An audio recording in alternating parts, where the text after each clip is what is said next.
Hello students. तो चलो हम हमारी पढ़ाई की जो जर्नी है उसको आगे लेके जाते हैं। इन द प्रीवियस लेक्चर हमने देखा था ब्रेकियल प्लेक्सस। नाउ आज हम देखने वाले हैं ऑप्स पैरालिसिस, जो कि ब्रेकियल प्लेक्सस का एक अप्लाइड एनाटॉमी भी हम उसको बोल सकते हैं, राइट। सो जल्दी जल्दी से हेडिंग डाल देते हैं। For today's topic it is ops paralysis. Ops paralysis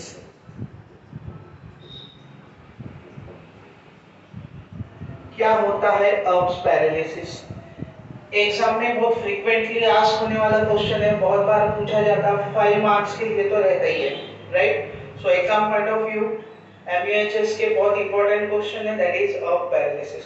कोई भी आंसर हम लिख रहे हैं, सब में पहले उसका लिखना है हमको introduction. So we will start writing the introduction of Erb's paralysis. So introduction.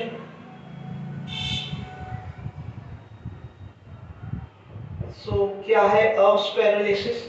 अगर नर्व डैमेज होगी तभी जाके वो पैरालिटिक टाइप ऑफ कंडीशन वहां पे हमको देखने मिलेगी, राइट। यहाँ पे इंजुरी इंजुरी होगी, यहाँ पे इंजुरी और damage to upper trunk is called as Erb's paralysis. उसको ही हम बोलते अर्ब्स पैरालिसिस, राइट। जैसे कि हम जल्दी से क्विक में हम देखते हैं, इसके पहले हमने देखा था brachial plexus. So we have drawn roots, थोड़ा छोटा बताते हैं, right. So we have drawn the roots C5, C6, C7, C8 and T1 vertebra। C5, C6, C7, C8 and T1 ऐसे हमने वर्टिब्रास ड्रॉ किए थे। उसके बाद में हमने ड्रॉ की थी trunk, then we have drawn trunk. तो इस तरीके से हमने ट्रंक ड्रॉ की थी। This one is like upper trunk, middle trunk and this one was lower trunk. I hope तुम सब लोगों को ब्रांचेस याद हो गई होंगी। ब्रांचेस ऑफ रूट 2 ब्रांचेस थी, राइट। उसके बाद में ब्रांचेस ऑफ ट्रंक, उसके भी 2 ब्रांचेस देखे। बाद में ब्रांचेस ऑफ हमने देखे थे कॉर्ड्स। तो उसके लिए हमने फॉर्मूला बनाया था 1 3 1 3 and 2 3, right. So same we will be writing here 1 3 1 3 2 3 और ये हो जाएंगे तुम्हारे cords. This one be the lateral chord, right, and this one is like a medial chord and this one is like a posterior chord। तो इस तरीके से अलग अलग हम क्या देख सकते हैं, उसके अंदर कॉर्ड्स प्रेजेंट है, राइट। सो इंजुरी हम क्या लिख रहे हैं, injury to upper trunk is called as Erb's paralysis. Means upper trunk कहां पे है? Here is the upper trunk, यहाँ पे है अपर ट्रंक। अगर अपर ट्रंक को इंजरी होती है तो होगा आपको अर्ब्स पैरालिसिस, राइट। नेक्स्ट हम क्या लिखने वाले हैं रिगार्डिंग अर्ब्स पॉइंट। अर्ब्स पॉइंट कहाँ है वो हम लिखने वाले। अर्ब्स पॉइंट कहाँ है वो हम बता रहे। So the point where C6 nerve joins the upper trunk, right। ये C6 nerve है निकली and it is joining the upper trunk। The point where the C6 nerve joins the upper trunk, यहाँ पे join कर रही है C6 nerve and this point is only called as the Erb's point। इसको ही हम क्या बोलते हैं, Erb's point। So where is Erb's point? It is the point where the C6 nerve joins the upper trunk। That point it is called as the Erb's point, right। So क्या है Erb's point वो हम लिख देते। The point या location where C6 nerve joins with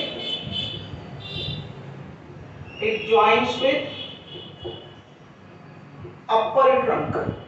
upper trunk से जो C6 nerve जहां ज्वाइन होगी वो पॉइंट को हम क्या बोलेंगे, अर्ब्स पॉइंट बोलेंगे। क्या बोलेंगे, अर्ब्स पॉइंट, राइट। नेक्स्ट हम देखते हैं इसके रूट्स इन्वॉल्व। रूट्स इन्वॉल्व कि कौन कौन से रूट इसके अंदर इन्वॉल्व रहेंगी। तो जो ट्रंक है उससे कौन कौन से रूट्स कनेक्टेड है वो देख लो। So it is C5 and C6, right. So root involve भी कौन कौन से रहने वाले हैं, it will be C5 and C6। यहां तक के समझ में आया। हमने पहले इंट्रोडक्शन देखा, बाद में देखा अर्ब्स पॉइंट, तीसरा देखा रूट इन्वॉल्व, राइट। चौथा हम देखेंगे कॉजेशंस, क्या कारण है जिसके वजह से यहाँ पे इंजरी हो सकती और जिसके कारण अर्ब्स पैरालिसिस होने के चांसेस है, right. So now we are moving, भी हो सकता है, मुझे लगता है नोट डाउन हो गया होगा। We are moving forward towards the next point regarding the causations, कि क्यों होता है अर्ब्स पैरालिसिस, क्या कारण हो सकते जिसके कारण क्या होगा अर्ब्स पैरालिसिस, राइट। वीडियो को हमको थोड़ा कॉम्पैक्ट ही बनाना है, ज्यादा इलॉन्गेटेड नहीं बनाना है। So next point we are moving toward the fourth number, उसमें हम देखने वाले इसके कॉजेशंस, कि क्या क्या कॉजेशंस हो सकते हैं। So first we will see कि अर्ब्स पैरालिसिस होने का एक कारण हो सकता undue separation of head of humerus from the glenoid cavity, जैसे कि frozen shoulder type of condition है जिसमें कंधा पूरी तरीके से लॉक हो चुका है और नीचे की नर्व वहां पे ब्लॉक हो चुकी।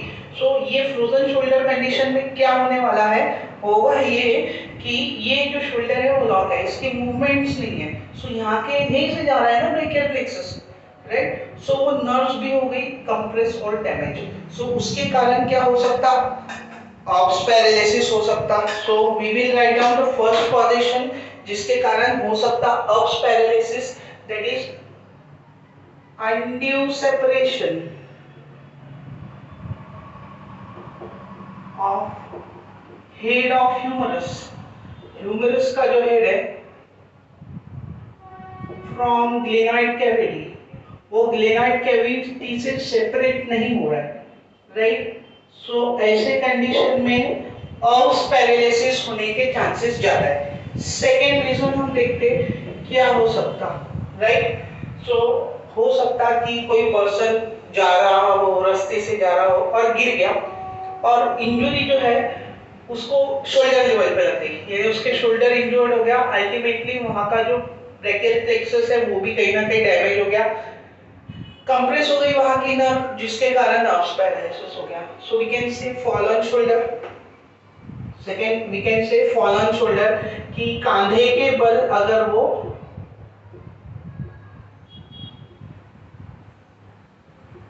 गिर गया तो अल्टीमेटली क्या हो सकता, अर्ब्स पॉइंट डैमेज हो सकता and it may lead to Erb's paralysis. तीसरा क्या हो सकता कॉजेशन, राइट। तीसरा कॉजेशन हम देख सकते हैं कि ड्यूरिंग बर्थ के समय क्या होता, जो नॉर्मल डिलीवरी के समय एक्चुअली बर्थ पैसेज जो है वो बहुत छोटा होता है, राइट। और एक कॉम्पैक्ट जगह से एक बेबी बाहर आता है, राइट।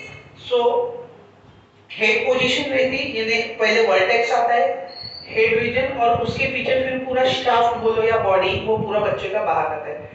बट इन केस अगर क्या हो गया ड्यूरिंग डिलीवरी, अगर कुछ प्रॉब्लम हो गई और वो जो शोल्डर रीजन है वो हो गया कंप्रेस बच्चे का, अल्टीमेटली ब्रेकियल प्लेक्सस वो बच्चे का अगर डैमेज हो गया तो आगे चल के वो बच्चे को क्या हो सकता, अर्ब्स पैरालिसिस हो सकता है, राइट। सो इसलिए डिलीवरी करते समय इन सब बातों का ध्यान रखना चाहिए कि ऐसा कोई प्रॉब्लम ना हो या कोई पार्ट पर्टिकुलरली हम बोल सकते हैं ज्यादा कंप्रेस ना हो, वरना उसमें डिफॉर्मिटी या उसमें कुछ ना कुछ डैमेज हो सकता है, right. So we can say undue separation अगर frozen shoulder type of condition है, फॉलन शोल्डर है। तीसरा हमने देखे during birth,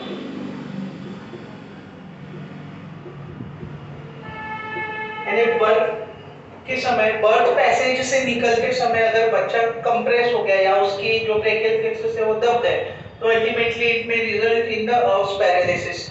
Next, we can say during hanging. During hanging, hanging मतलब suicidal attempt, right? Hanging क्या है? It is a form of asphyxial death. Lack of oxygen के वो तुमको second year FMT forensic medicine बनेगा। अभी के लिए यही हैंगिंग में क्या होता कि एनी पर्सन कोई भी जब सुसाइड करने की कोशिश में रहता है, राइट, तो गलफास लगाता है, गले में वो रस्सी बांधता है, right, at the same time वो हैंग होता है। तो यहाँ के जो जितने भी कनेक्शंस है तुम्हारे ब्रेकियल प्लेक्सस के, राइट, उसको वो हैंगिंग क्या करी, कंप्रेस कर रही है, नर्व हो रही है वहाँ की कंप्रेस। इन केस अगर वो पर्सन हैंगिंग करते समय किसी ने उसको बचा भी लिया, बट वो उसका बॉडी पूरा की पूरा हैंग था, eight the same time nerves जो यहाँ की थी वो हो गई कंप्रेस, अल्टीमेटली Erb's पॉइंट हो सकता damage and it may result in Erb's paralysis.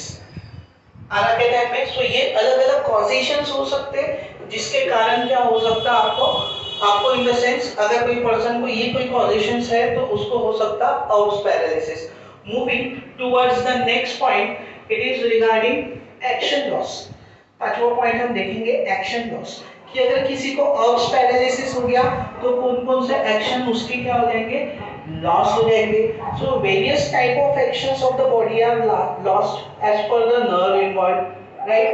तो next point हम देखते हैं इसका कि कौन कौन सी नर्व इन्वॉल्व है। फिफ्थ पॉइंट हम देख लेते पहले, नर्व्स इन्वॉल्व, कि कौन कौन सी नर्व ब्रेकियल प्लेक्सस में इन्वॉल्व है और वो डैमेज हो सकती है। सो हम बोल सकते हैं यह है उसके अंदर, that is musculocutaneous nerve, musculocutaneous nerve. Second one you can say median nerve, ये भी डैमेज हो सकती। And third one is ulnar nerve. So ये जो तीन नर्व है ये क्या हो सकती, डैमेज हो सकती इफ Erb's पैरालिसिस होता है, राइट। नेक्स्ट हम सिक्स्थ नंबर का पॉइंट देखते हैं regarding the action loss, right. Action loss कौन कौन सी होंगी। सो next point regarding action loss, sixth number का एक्शन लॉस्ट। अगर किसी पर्सन को Erb's पैरालिसिस हो गया तो कौन कौन से उसके मूवमेंट चले जाएंगे। तो फर्स्ट होगा उसको policeman stiff hand, policeman stiff hand.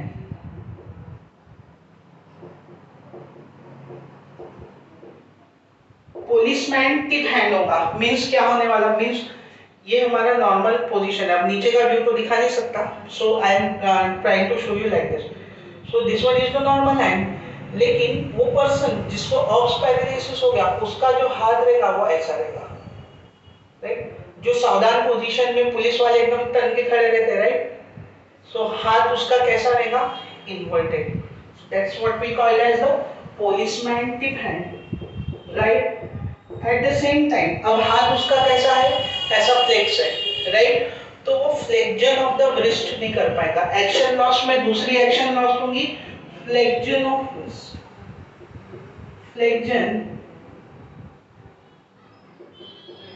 Of wrist, यानी हथेली की जो फ्लेक्शन है, यदि ये मेरा नॉर्मल हाथ है so I can flex it, but जिसको Erb's पैरालिसिस हो गया वो उसके हाथ को फ्लेक्स नहीं कर पाएगा, right.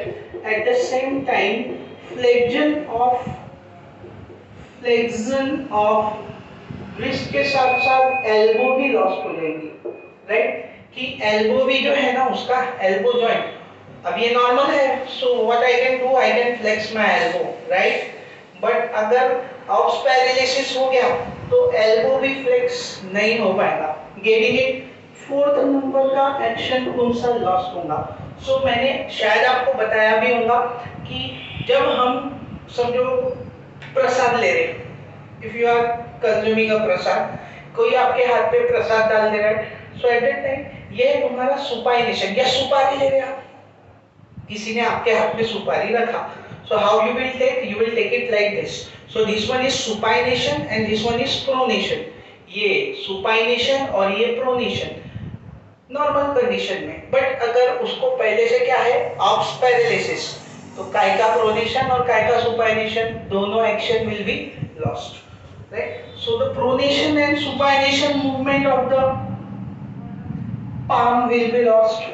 So pronation and supination of hand ये एक्शन भी क्या हो जाएगी, उसकी डैमेज हो जाएगी, वो नहीं कर पाएगा। नेक्स्ट, अब उसको क्या हुआ है ऑप्स पैरालिसिस, उसके कौन कौन से एक्शन लॉस्ट हो गए, तो वो फ्लेक्जन नहीं कर पा रहा अपने ब्रेस्ट का, वो फ्लेक्जन नहीं कर पा रहा अपने एल्बो का, वो प्रोनेशन सुपाइनेशन नहीं कर पा रहा, पोलिसमैन टिप हैंड बन गया।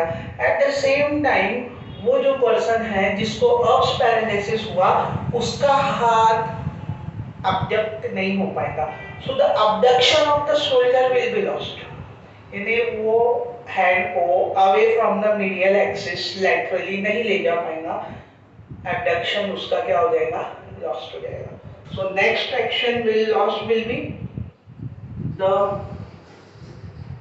एब्डक्शन ऑफ शोल्डर, उसके कंधे लैटरली बॉडी से दूर नहीं जा पाएंगे, सो दैट्स द कंडीशन, ऐसा ही रहेगा and we call it as Erb's paralysis, right. So हमने बहुत सारे पॉइंट ऑप्स पैरालिसिस में देखे, पहले इंट्रोडक्शन देखा Erb's paralysis that injury to the upper trunk, it is called as Erb's paralysis. Second हमने देखा Erb's point, so the point where the C6 nerve meet the upper trunk, that point it is called as the ops point। उसके बाद में हमने देखे roots involve, कौन कौन से रूट इन्वॉल्व है, तो अपर ट्रंक को जॉइंट है C5 and C6, so these two roots are involved in upper trunk। उसके बाद में हमने देखे थे causations, अलग अलग causations है, जैसे कि undue separation of head of the humerus from the glenoid cavity, कि ग्लेनॉइड कैविटी से हेड ऑफ ह्यूमरस निकल नहीं पाया, ड्यूरिंग बर्थ पैसेज छोटा होने के कारण कंप्रेशन हो गया, तो during fall on the shoulder कांधे के बल गिर गए तो और इंजरी हो गई, ऐसे अलग अलग कारण हमने देखे। उसके बाद में देखे हमने नर्व्स इन्वॉल्व, या हैंगिंग के समय भी हो सकता, हमने देखा था कि हैंगिंग के कंडीशन में क्या होगा कि वो जो हैंगिंग या जो भी हम स्ट्रैंगुलेशन बांधते हैं उसका प्रेशर आ जाएगा तुम्हारे नर्व्स पे, ultimately it may result in the ops paralysis. उसके बाद में हमने देखे कॉजेशंस के बाद में हमने नेक्स्ट पॉइंट देखा नर्व्स इन्वॉल्व। नर्व इन्वॉल्व कौन कौन सी है, सो 3 नर्व इन्वॉल्व है, median nerve, musculocutaneous nerve as well as ulnar nerve, so ये 3 नर्व्स इन्वॉल्व है। और उसके बाद में हमने देखे एक्शन लॉस, तो पहली एक्शन क्या हो जाएगी उसका, पोलिसमैन टिप हैंड इन्वर्टेड हो जाएगा है ब्रेस्ट के तरफ से पूरा हाथ, right. At the same time flexion of the breast will be lost, जैसा हम नॉर्मल कंडीशन में फ्लेक्स कर सकते, ऑप्स पैरालिसिस वाला फ्लेक्स नहीं कर पाएगा, right. At the same time he can not flex his elbow, elbow भी कैसा रहेगा एकदम स्ट्रेट रहेगा, राइट। शोल्डर भी कैसा रहेगा लॉक्ड टाइप रहेगा, यानी एब्डक्शन वो नहीं कर पाएगा, राइट। उसके साथ साथ और क्या प्रॉब्लम होगी, प्रोनेशन और सुपाइनेशन जो होती है हमारे मूवमेंट, प्रोनेशन नीचे की तरफ, सुपाइनेशन दैट इज सुपारी लेना, so this one is supination and pronation supination, this movement also will be lost. So this is how we can write and discuss about Erb's paralysis in detail. ये 5 mark का question है, 2 से 2.5 page is sufficient for writing and you will be getting securing a good amount of marks, right? So अभी हम यहाँ रुकते हैं, ops paralysis हमने कंप्लीट कर दिया। In the next video we will start discussing regarding the Klumpke's paralysis, है ना। Klumpke's paralysis हम देखेंगे, तब तक के लिए पढ़ाई करते रहो। Have a good day.